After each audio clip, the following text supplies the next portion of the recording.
My name is Jerry Nochasak. I am from McCulloch, Labrador.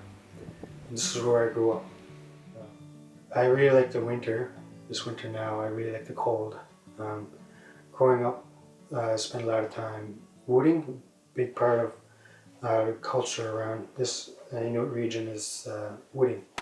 And I, I grew up with it. It's become a responsibility, but it's also become a hobby that I enjoy. There's a lot of people I look up to in my life. Uh, two off the top of my head would be Todd Broomfield. He's my uncle. Um, his wife, that's who my daughter's named after. Todd is um, he's a really real respected man around here in our community around Labrador. In our government, he's real quiet. He keeps to himself. He really respects the land, and he uses the land as an escape, as healing, and just who he is as a person, what he is. He can say the littlest things that it can mean so much. He's so humble, so kind. Another person I look up to, my dad.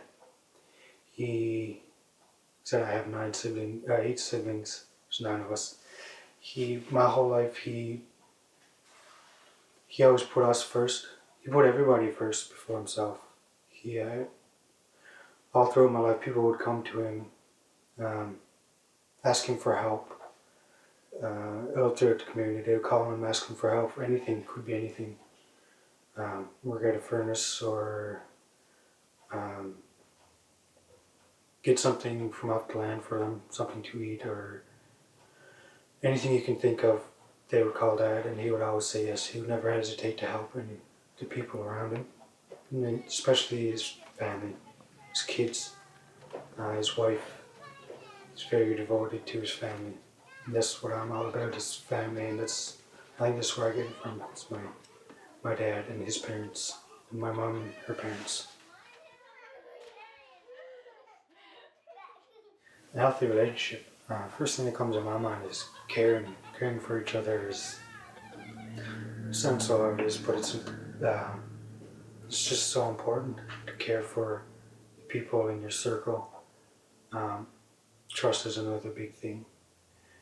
I think communication is most important in a healthy relationship. Being able to share how you feel without being judged, without being scared to speak up about how you feel, that's most important too. I'm saying this a lot now. Don't be judgmental of other people around you. I think when you're free of judgment and you're free of, when you allow your people around you to be who they are, I think you are better able to be patient with them. I think we lose our patience when we have this expectation of people, and we want people to be a certain way, or to react a certain way, or to feel a certain way. But I think if you push all that aside, you will learn what it means to have patience. Trusting others. You can't form a relationship or a bond with anyone without trust. I think it's really important. As simple as that. If you can't trust someone, how can you get along with someone? How can you, what are you working together for if you can't trust them? You can't get nowhere without trust. It's really important. My mother always told me to not give up in whatever I do. Whatever I get myself into, finish it. Don't give up. You start something, you finish it. You start something, you finish it. You just don't give up. You keep with it. And that's why communication ties into this. With relationships, sometimes it gets hard. Sometimes not always what we like it to be, but just keep doing it, never give up, and communication is the biggest way through it is communication. I think it's a little too common in our culture. I think a lot of it has to do with some form of insecurity deep down to someone who's committing violence. I think a lot of it too, I don't like to say it, but beats around alcohol use.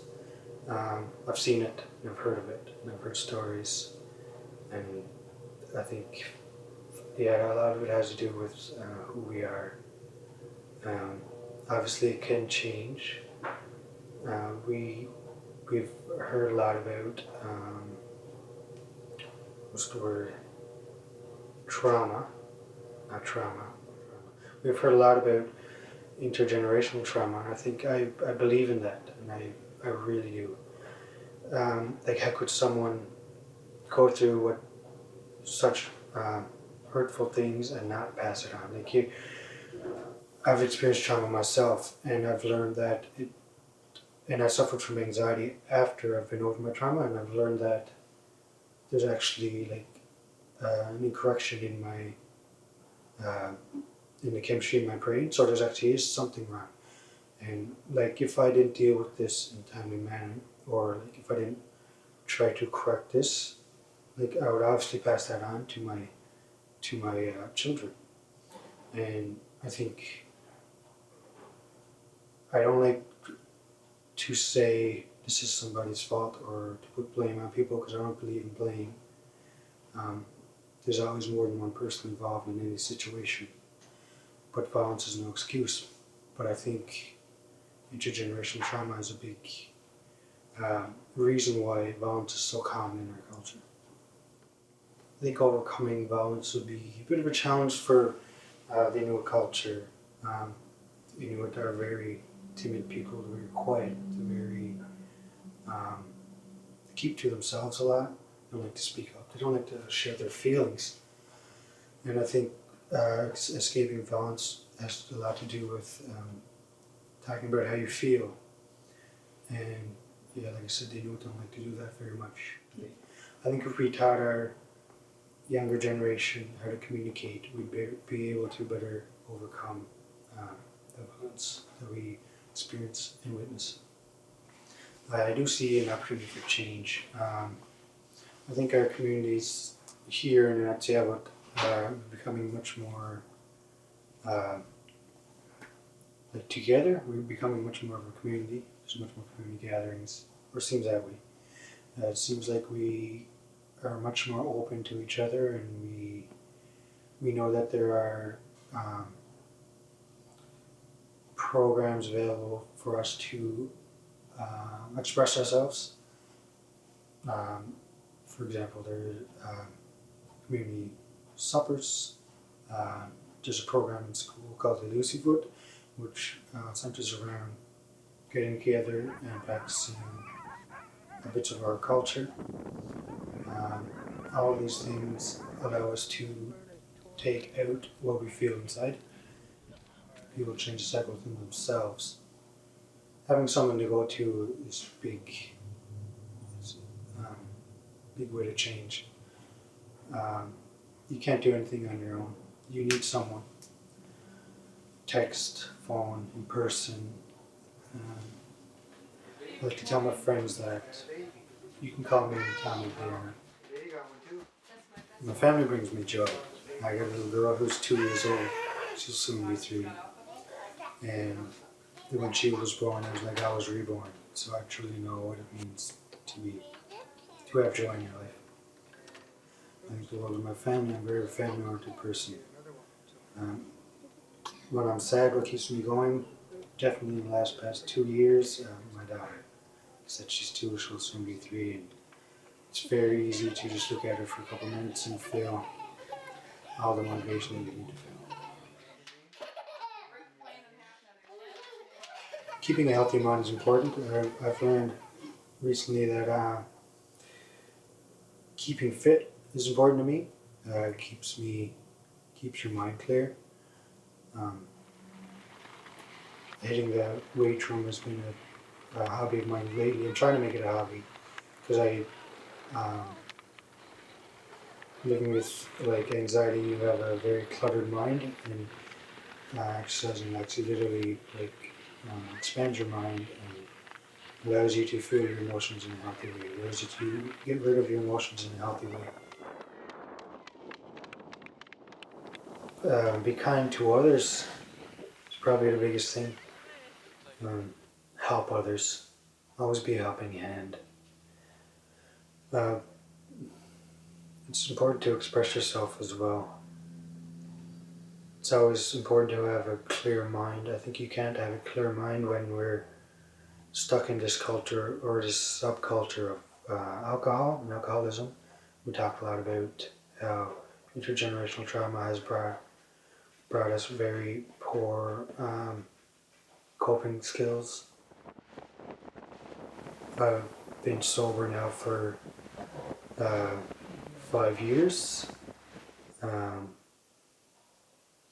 It's a I've known at a younger age, that I feel things on a much deeper level than some others may, and I've learned that I feel like I'm very sensitive to the people that are around me, what they're feeling and what they're going through, and I take on a lot of weight of not only my own but other people's as well. And with knowing how much I take in, I've learned that alcohol just adds to it in a negative way. It's just more weight to carry around. And I learned that living a life free of alcohol is a good way to go. Being myself is like the most important thing in any relationship. Even especially when I first meet someone, I want them to know that yes, I really keep to myself. I'm really quiet, and yes, I am sober. But I'd still love to come out, and hang out, and I still like to be involved with friends and community. But it's just like I like to keep to myself, and I'm going to tell you right away that I'm going to show you right away who I am. Like who I am as a quiet person, and it's important to be yourself. Important to be yourself.